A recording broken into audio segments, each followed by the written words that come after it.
Maraknya kasus bunuh diri di kalangan mahasiswa di berbagai universitas saat ini menjadi fenomena yang sangat memprihatinkan. Beberapa waktu lalu, masyarakat Indonesia digemparkan dengan 2 kali kasus bunuh diri seorang mahasiswi dalam waktu seminggu di universitas yang berbeda. Menurut riset dari databox.katadata.co.id yang dikeluarkan oleh Polri, terdapat 585 laporan kasus bunuh diri dengan periode Januari hingga Juni 2023. Dengan provinsi terbanyak yaitu Jawa Tengah. Bunuh diri adalah masalah serius yang perlu disorot serta menjadi perhatian bagi seluruh kalangan masyarakat. Sehingga masalah ini dapat segera ditangani bersama dengan penanganan yang baik dan bijak. Penting untuk kita mengetahui bahwasannya seseorang melakukan bunuh diri bukan tanpa alasan. Pasti selalu ada sebab akibat mengapa seseorang melakukan hal tersebut. Alasan-alasan yang mungkin tidak pernah kita ketahui hingga saat ini. Kita tidak bisa semata-mata menghakimi perbuatan yang telah dilakukan oleh seseorang. Pikiran bunuh diri bisa muncul kapan saja, pada siapapun, dan mereka tidak selalu berkaitan dengan masalah mental, seperti depresi, kecemasan tinggi, personality disorder, bahkan sampai gangguan mood atau suasana hati. Menurut psikolog Universitas Sanata Dharma Yogyakarta, ada beberapa penyebab lainnya. Gangguan psikologis menjadi awal mula seseorang melakukan tindakan bunuh diri. Karena mulai dari gangguan tersebut akan timbul rasa belum memiliki jiwa atau karakter yang tangguh, sensitif terhadap suatu hal, dan sering baper karena keadaan.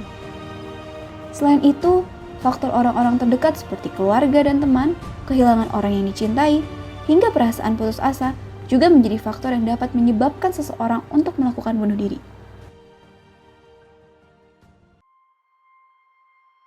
Faktor-faktor di atas mungkin akan timbul beberapa perspektif dari sebagian orang, bahwa hal tersebut hanyalah masalah sepele. Namun kita tidak bisa mengetahui ternyata hal yang orang anggap sepele merupakan masalah besar bagi orang tersebut.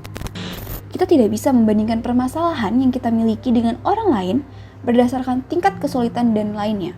Karena bahwasannya, setiap orang memiliki porsi dan caranya masing-masing dalam menghadapi suatu masalah.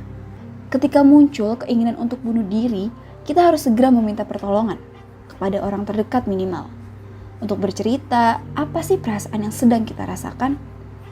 Karena perasaan ingin bunuh diri itu akan semakin menjadi-jadi dan berakhir dengan tidak baik jika tidak ditangani. Selain itu, kita juga bisa mengalihkan pikiran kita dengan cara melakukan kegiatan-kegiatan yang kita sukai, seperti melakukan hobi kita seperti bermain, mendengarkan musik, melukis, berolahraga, membaca buku, atau mungkin sekedar jalan-jalan sore di lingkungan sekitar. Hal-hal simpel yang tidak memerlukan uang sekalipun, yang mungkin kita anggap sepele, sebagian orang telah merasakan banyak manfaat dari hal tersebut, dan ampuh membantu untuk menghilangkan pikiran buruk dan melakukan kegiatan positif. Nah, di sini ada beberapa hal yang bisa kamu lakuin ketika kamu ada pikiran untuk melakukan bunuh diri. Yang pertama, jangan membuat keputusan secara mendadak. Setiap hal yang sedang berputar-putar di pikiran kita, harus kita pikirkan secara matang-matang sebelum membuat keputusan. Cobalah untuk fokus mencari jalan keluar yang sehat dari semua pikiran yang sedang kita pikirkan. Namun, jangan sampai dengan berpikir terlalu keras, justru membuat kita merasa frustasi. Jika memang dirasa tidak bisa menemukan jawabannya saat itu juga, kita bisa istirahat sejenak, tarik nafas dalam-dalam, dan lakukan di esok hari dengan pikiran yang lebih fresh dan tenang. 2. Lakukan sesuatu yang membuat kamu rileks.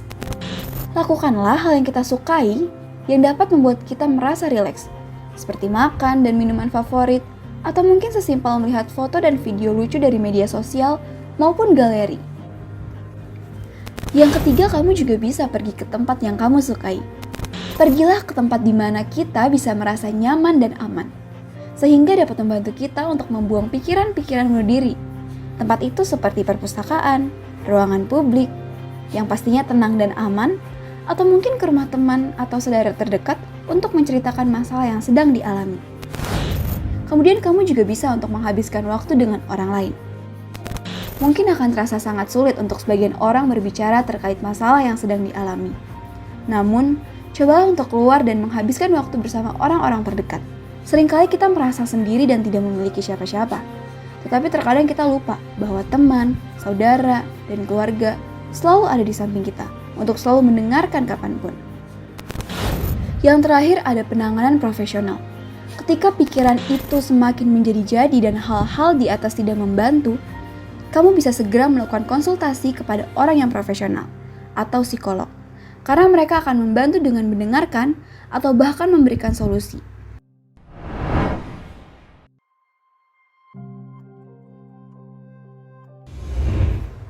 Memang tidak mudah berjuang sendirian.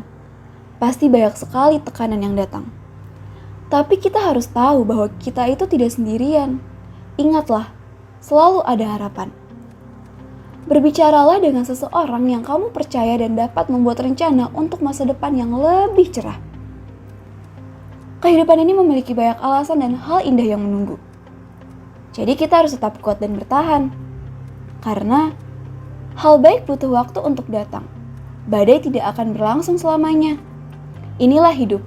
Banyak proses yang harus kita lewati dan bagaimana caranya kita bisa memaknai hidup ini sesuai dengan versi kita masing-masing. Everything will be fine. Do better for yourself and your future. Lovely day will come to you.